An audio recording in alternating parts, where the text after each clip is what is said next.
Okay, so today is July 26th, and the topic of today's reading from the book Affirmations for the Inner Child by Rocker Lerner is balance. I experience the flow between my head and my heart. As a 2-year-old, I tried to assert independent thought and action. My will automatically pushed against my parents' will, demanding that boundaries be set. In my childhood home, such independence was not tolerated. Consequently, my thoughts and emotions whirl in great confusion in my adult life. Sometimes I become obsessed, letting my thoughts churn and churn, so I do not have to feel. At other times, my feelings become so intense that I am unable to think about them. Today, I will experience the delicate dance between my head and my heart. If sadness or pain overwhelms me, I will take time to ask what the emotion is telling me.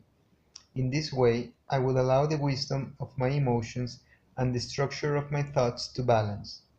I will become the gentle and firm parent that my 2-year-old needs.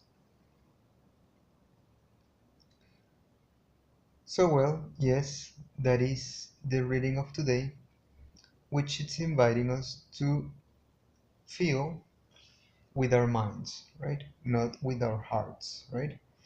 And, well, of course, here the reading it's implying that the heart have feelings, but it's of course the metaphorical heart, right? I mean, what the reading is telling us is to have feelings in a very logical way, right? Try to make our minds work logically and not by impulse, right?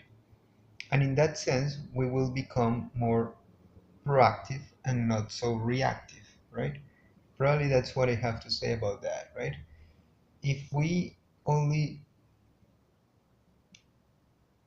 push ourselves or motivate ourselves through our hearts, we will always become reactive people because we're going to react to whatever it is that our feelings might tell us, right?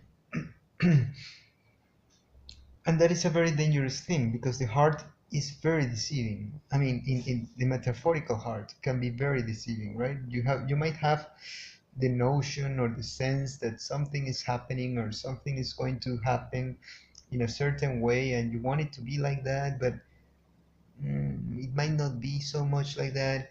It's just your imagination playing tricks on you. Perhaps that's what we call heart, right? Eh, the thing is that what does it mean? What does the lecture mean about heart, right?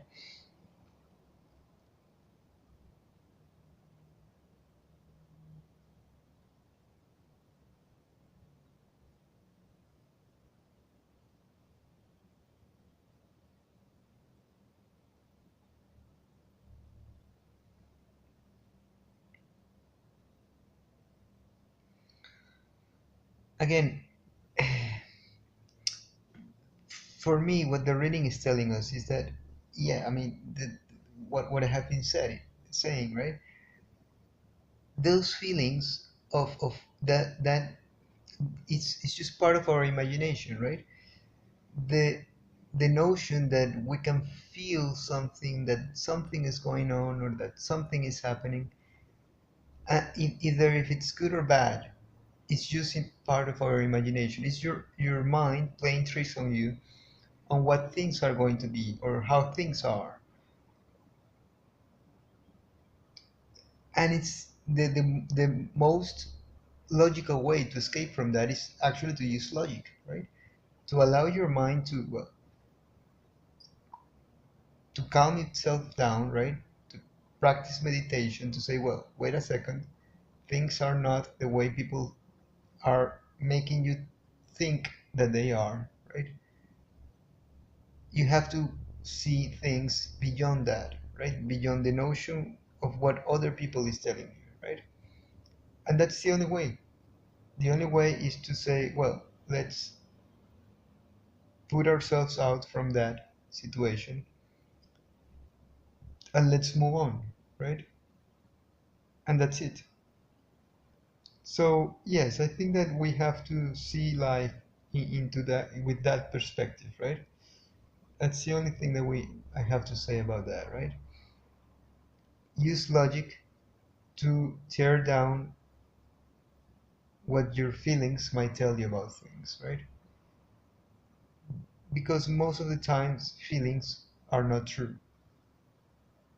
People might say the opposite, but I don't think so. It's not, at least not, it's not my philosophy, right? It is not mine. So, in any case, that's the reading of today. If you liked it, give it a thumbs up, leave any comments below, subscribe to the channel, share it through social media, and as always, if Providence allows it, we will meet each other in a different day.